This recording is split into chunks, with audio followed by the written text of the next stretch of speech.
Hey friends, welcome back to our channel. Today, we're going to talk about something beautiful, the power of dreams. Dreams are not just what we see when we sleep. They're what make us wake up every morning. Dreams give us hope, direction, and the courage to move forward, even when life gets hard. In this video, you will listen to a simple and powerful story about a young man who never gave up on his dream. As you listen, focus on learning new English words and phrases. So, relax, enjoy the story, and remember, your dreams matter. No dream is too big if you truly believe in it. Leo was a young boy who lived in a quiet town surrounded by mountains and fields. His world was small, the same people, the same streets, the same sky every day. But inside Leo's heart, there was something big, something different. He had a dream. Ever since he was a little child, Leo loved to draw. While other kids played outside, Leo sat near the window with a pencil and an old notebook. He drew everything he saw: trees, animals, people, even the clouds. His drawings were full of life and imagination. He didn't have fancy colors or expensive paper, but he didn't care. When he drew, he felt free. His mother often smiled and said, "Leo, you have a gift." But his father didn't understand. His father worked long hours in a small factory and believed that art could never feed a family. He wanted Leo to study hard, get a job, and live a safe, simple life. Every time Leo mentioned his dream, his father sighed and said, "Dreams don't pay the bills." That sentence stayed in Leo's mind for years. Still, every night, when the town was silent and everyone was asleep, Leo would light a small candle and draw. He imagined his art hanging on walls in big cities. He imagined people smiling when they saw his pictures. His dream felt real, almost like he could touch it. But dreams don't grow easily in small places. At school, Leo's classmates didn't take him seriously. They laughed at his old pencils and his passion for drawing. "You'll never become an artist," they said. "You live in the middle of nowhere." Their words hurt him deeply, but he stayed quiet. He didn't argue. He just kept drawing. One day, a new teacher came to his school. Her name was Mrs. Clara, and she taught art. When she saw Leo's notebook, her eyes filled with surprise. His drawings were simple but full of emotion, the kind that made people feel something. She looked at him and said softly, "Leo, you see the world differently. Don't lose that." Those words changed everything. For the first time, someone believed in him. Mrs. Clara gave him old art books and helped him learn about famous painters. Leo read about people who started with nothing but a dream. People who faced rejection, failure, and pain, but never gave up. Every day after school, Leo practiced drawing. He didn't just draw what he saw anymore. He drew what he felt. His pictures showed emotions: sadness, hope, love, and fear. Slowly, his dream began to feel less impossible. Then, one afternoon, something unexpected happened. His teacher told him about an art competition in the city. The winner's artwork would be shown in a real gallery. Leo's heart started beating fast. He had never left his town before, and the idea of showing his art to strangers was terrifying. But he also knew this was his chance, maybe his only one. For weeks, he worked day and night. He skipped meals, ignored sleep, and put all his heart into one painting.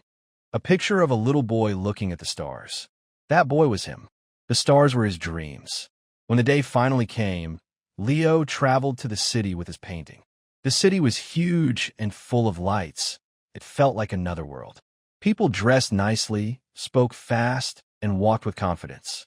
Leo felt small and scared, but he kept holding his painting tightly. At the gallery, he saw dozens of other artworks. They were colorful, professional, and made by people with real art education. For a moment, Leo felt hopeless. His hands started to shake. Maybe my father was right, he thought. Maybe dreams are for lucky people, not for someone like me. But then he looked at his own painting again, the boy in the stars, and felt something deep inside. That picture was his heart. It was real. It was him. So he took a deep breath, hung it on the wall, and whispered, "No matter what happens, this is my dream." The judges walked around the gallery, talking quietly. Hours passed, and Leo waited. When the results were announced, his name wasn't called. He didn't win. For a few seconds, He felt empty, like his dream had broken. People were leaving, and Leo stood there alone, staring at his painting. But just as he was about to walk away, an old man approached him. He was one of the visitors, not a judge. He looked at Leo's painting for a long moment and said, "This picture feels alive. It reminded me of my childhood. You have something special, young man. Don't stop." Leo smiled. He didn't win a prize, but he won something bigger, hope. He realized that a dream isn't about winning or losing. It's about believing and continuing. That night, as he returned home, he looked at the stars again. They seemed brighter than ever. He knew the road ahead would be long, but he also knew one truth. Dreams are powerful only if you never give up on them. After the competition, Leo came back to his small town. He didn't win, but something inside him had changed. He no longer felt like a boy who only dreamed.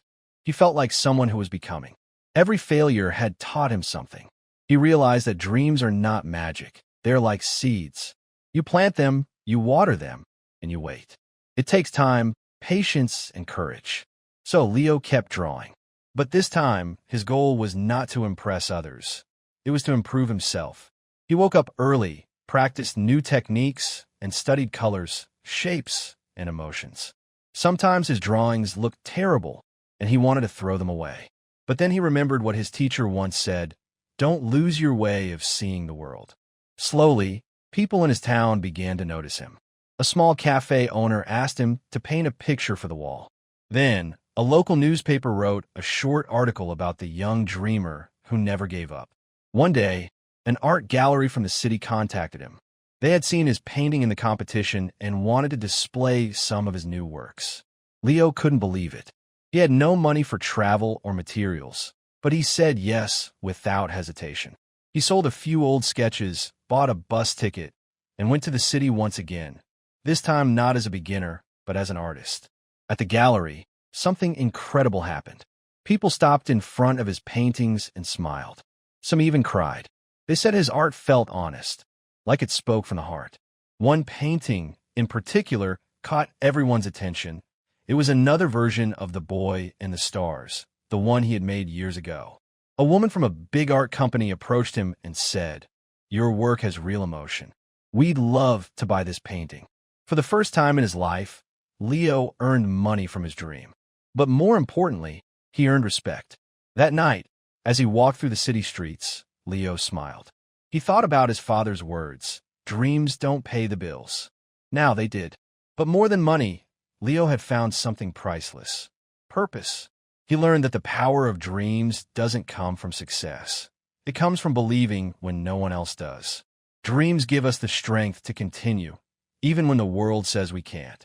Years passed, and Leo's name slowly began to spread beyond his little town. His art was now shown in big cities and even in other countries. People loved his paintings because they could feel them. They could see hope, sadness, and light in every brushstroke. But Leo never forgot where he came from. He still lived simply, still smiled at the same stars that once inspired him. He knew that fame and success were not the real goals. The real power of dreams was not about being rich or popular. It was about touching hearts, changing lives, and inspiring others to believe in themselves. One evening, Leo was invited to give a speech at an art school. He stood on the stage, looking at hundreds of young faces, students full of dreams, just like he once was. For a moment, he felt nervous. But then he remembered the boy who drew under candlelight, the boy who refused to stop dreaming. He took a deep breath and said, "When I was your age, I dreamed of becoming an artist. Everyone told me it was impossible. They laughed at my dreams. But today, I'm standing here not because I'm special, but because I didn't stop believing. Dreams are not easy. They are heavy, they are painful, but they are powerful." The room became silent. Everyone was listening carefully. Leo continued, "The world will try to make you forget your dreams. People will tell you to be realistic. But remember this: nothing great ever started without a dream. Your dream is not just an idea. It's your fire, your reason to wake up. Protect it, work for it, and never let it die." When he finished, the students stood up and clapped. Some of them even cried. Leo smiled humbly. He knew that this, not money, not fame, was the true reward of his journey. That night, as he walked out of the building, he looked at the night sky once again. The stars were shining brightly, just like the ones he used to draw as a boy. He whispered softly, "I did it. I followed my dream." And somewhere, deep inside, he knew his story wasn't just his own. It belonged to everyone who dared to dream, who kept going even when life was hard, who believed that the power of dreams can change the world. If this story inspired you, don't forget to give it a like. Tell me in the comments, what is your dream? And if you want to keep learning English through powerful and motivational stories, make sure to subscribe and join our amazing community. Keep dreaming, keep learning, and never give up.